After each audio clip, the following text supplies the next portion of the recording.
Bonjour, this is Jasmine Jean-Paul. and Jean-Paul.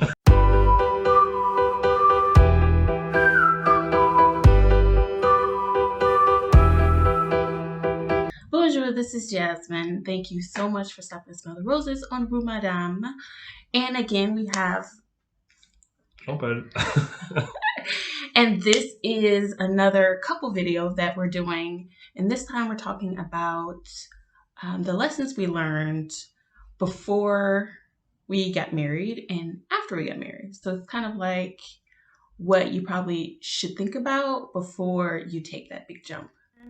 And I wouldn't call it advice because I don't really think I'm personally suited to give advice to anyone.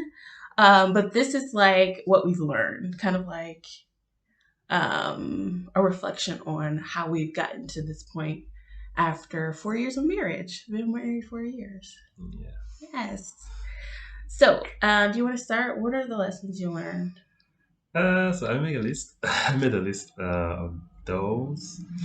But I think the most important thing is to share your things, yes, what you are thinking of for the future and for the present with your partner and also the probable kids in the future, if Yes. there is, and even it's not planned.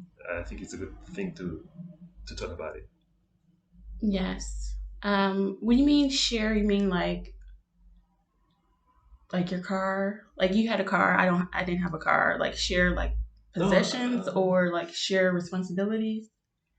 yes, position and responsibilities, but I was more thinking about thoughts, Oh, okay.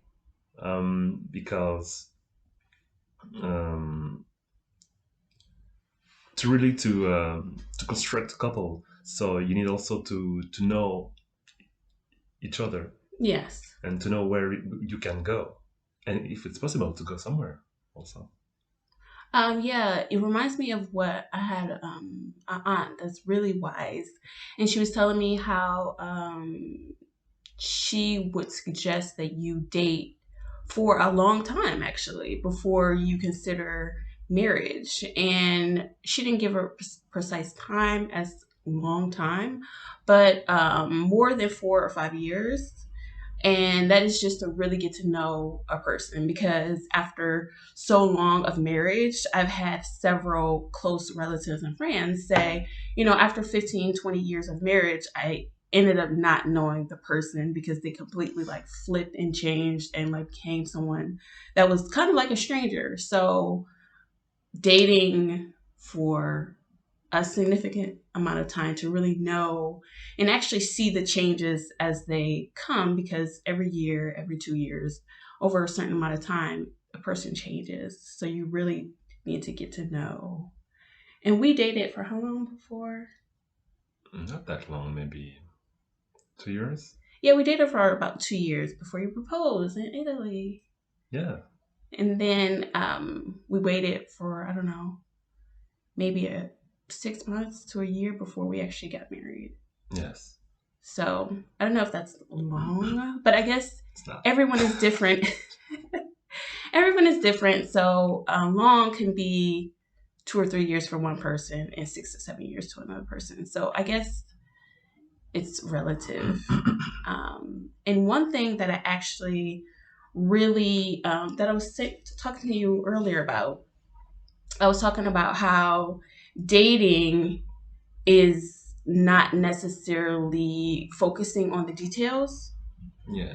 and it's just a couple and you have your like finances or personal friends, family, etc., and then you have your side, and we come together sometimes, but not necessarily all the time. But when you get married, in my opinion, I think you really need to focus on the details.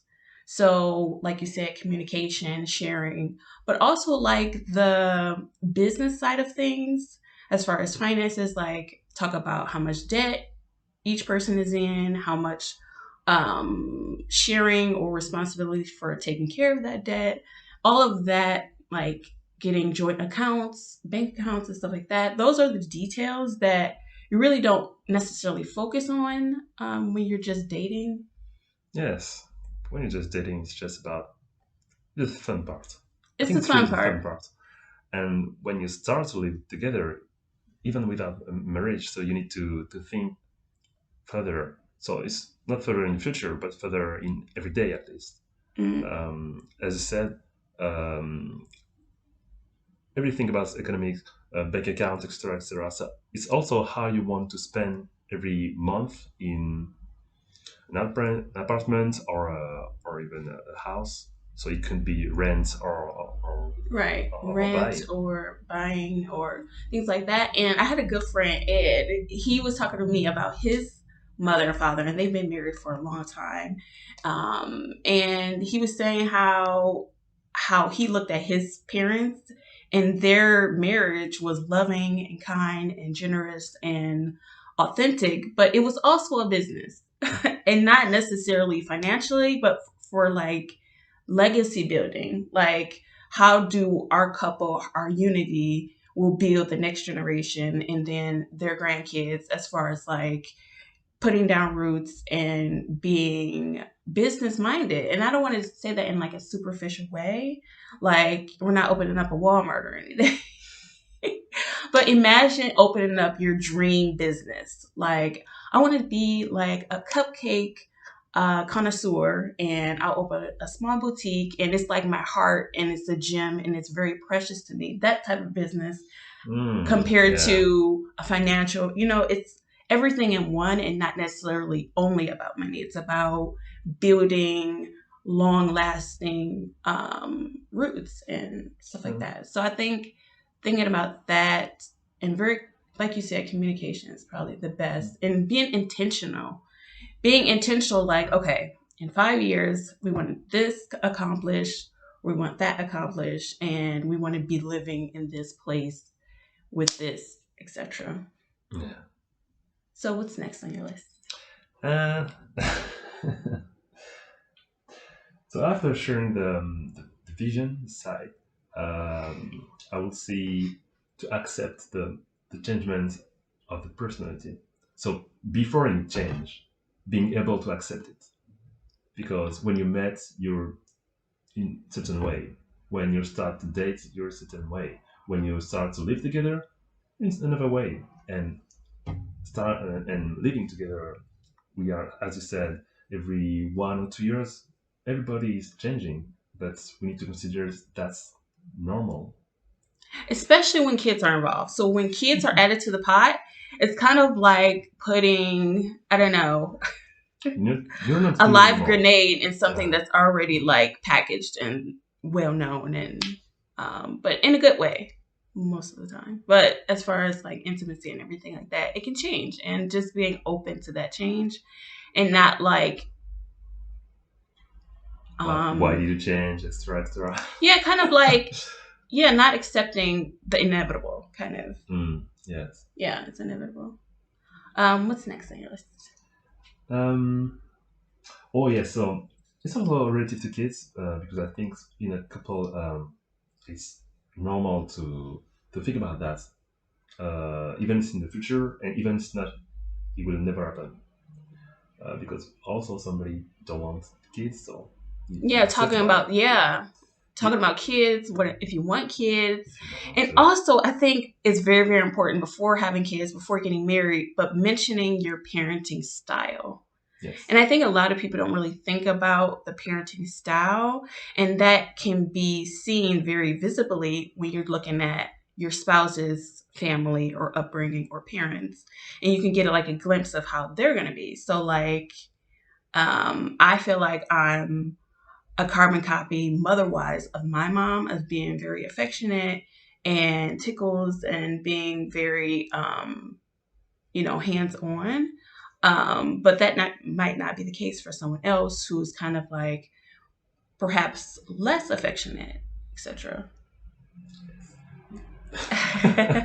Or So also, as far as discipline is concerned, yeah. like disciplining your kid, one person may not be authoritarian and another person won't be probably more lax. So just that goes into the details again. So those are the details you really probably need to like lay out in plain English before having So it's really about education, yes.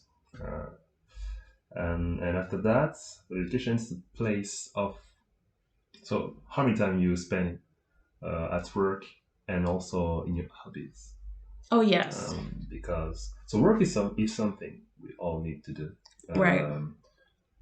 And people are just doing different jobs. So even before living with somebody, you probably already know what he's doing in his life, and you won't change that much in the future. Yeah. It could. Because we were talking about change and how change is inevitable. But on the flip side, people are going to be who they are. I don't expect people to change to suit your personal desires. For example, good example, like I like to travel. I like to jump from one place to another place. I don't like staying in one like apartment or city for a very long time. Hence why I moved to France. Hence why I've moved to several cities in the United States and things like that. And John Paul, on the other hand, is like he likes his, being comfortable in that routine and that stability, which is something that's kind of, I don't know, sometimes hard to compromise on. Yeah. Um, it's more about the purpose of this stability. Why I want this stability, Mm, because it's just like a rock, just like a big yes, rock, like a and big cold. No, I'm joking. yeah, but you can construct something on this rock. Yes. So it's more the what I'm constructing on this rock I like, not the rock itself. Yeah. Like you're a big rock and I'm the river that likes to Yeah. keep flowing and flowing. So it's a good contrast, really, because even though I don't necessarily seek stability, I feel like I need it. So John Paul really we complement each other, I think. And even though he doesn't necessarily like to like move and uproot every 5 years, I still get to travel when I really, really have that bug to travel. Like, for example, last year I went to Greece by myself, and John Paul was able to look after the kids, and I was able to like have a mom vacation and it was a week that I went to Greece by myself, and it was like amazing. Yeah. Yeah, so it's good for us too. Yeah, it's compromise. And even though we're married, that still can happen as far as like trust and, given that I don't know, freedom. Hmm. And I feel like for a lot of people, marriage can be the end of freedom, and it is in a lot of ways, to be honest, right? I think it's more kids, Yeah, but kids too. Yeah, it's really depending on people too. Because I remember when Joel was young, so we used to travel a lot. yeah, we did. I was thinking about that when I was on my last bike ride. We went to, but it was more in France though. Like we went to Yes, mostly. Bordeaux Yes. and. But we went in Portugal. Mm, Where else? Also Luxembourg. Luxembourg? Yes, Luxembourg. yeah, we went to Luxembourg, but that was with Io too. Oh yeah. She was born in. So yeah, yeah. But we could do more. We could do more, but with the pandemic, it's really, really hard. So I was like really grateful that last year I got to go a lot more places before the pandemic like broke out. Okay, so what else is on your list? So work and hobbies. So because sometimes hobbies take a lot of room for some people. So my hobby is more about drawing. So most of the time drawing in train. So that's fine. Or at home after the kids are everybody is asleep. So that take a lot of place. But sometimes some people doing like workouts or sport like running, and when you try to run marathon, so marathon is 3 to 4 hours. So when you need to train is 2 to 4 hours. Yeah. So not probably not every day, but for some time, some people hobbies take a lot of place. So, Yeah, it takes a lot of your personal time that it takes away from family, takes away from like couple time, which is yeah. But luckily, recently, well, not recently, before time, we did our book. that we did together. That like I'm so excited about that. The book, Joelle Confronts the Weather with What's in the Cover. We kind of was able to combine our hobbies, Yes. writing and drawing. So that was fun. So even if you do have that time apart, you can combine the free time that we have together too. And the Butters. Also the Butters, yes. Yes, which is an online comic strip that we've doing together. It's French and translated in English. So we're really happy about that. Like Yeah. I'm so happy about that. What else on your list? So really talk about the financial part Mm-hmm. and education too. So I think my list is complete. Okay. I'm trying to think anything else lessons I've learned personally as far as getting married is concerned. I don't know. I feel like my overall biggest lesson is a lot of people think marriage will like improve your relationship or boost your relationship or like make you a different person, and it is true in a way, but I feel like a lot of people go to marriage to resolve something that should be resolved before. So, you know what I mean? So, I think that's the biggest lesson I learned. Like, marriage just amplifies everything that's already in your marriage. And I was thinking about that before doing the video about the pandemic because the pandemic just showed us all the flaws and the weak points that were already in the society, like the disparities, the inequalities, the weak points, and the dramatic shifts that can occur when a pandemic happens. So that's what a marriage is. A marriage just amplifies the things that are already in your relationship. It doesn't like erase them. It's not solving anything. It doesn't solve much. It just amplifies. So if you have great communication, it should be amplified when you're married. If you have poor communication, being married won't resolve that. Does that make sense? Yes. I'm not sure you will simplify it, but you won't resolve anything. It won't resolve it. So those are the lessons that we've learned. And I guess we can go deeper into children, but that's another episode. That's another video. If you have any questions or suggestions or just want to continue the conversation, make sure to leave a comment and like and subscribe. Yep. So we'll see you next time. Bye-bye. Bye.